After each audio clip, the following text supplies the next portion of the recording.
na guys ang ating paksiw na gulay. Ayan. Yan ang paksiw na gulay na ulam natin ngayong gabi. At meron pa rin tayong isang putayang gulay na ulam. Ito ang ginisang ampalaya na may pork. O, diba? Ang dami nating ulam ngayon. Ang daming gulay. Gulay is life, kaya tayo ay maggulay.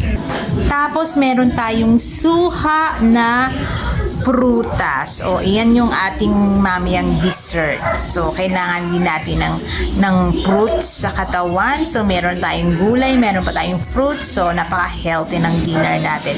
So, guys, kakain na tayo ng dinner. So, ayan ang ating plate. Merong paksiw na gulay dyan. Tapos, meron ding ginisang ampalaya na may pork. O, diba? Masyado tayong magulay ngayong araw na to. Kaya, kumain tayo ng mabuti.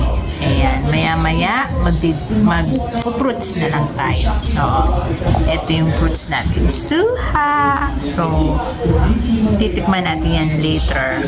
Babu guys! Have a nice day and mag-enjoy ako sa aking pagkain. Babu!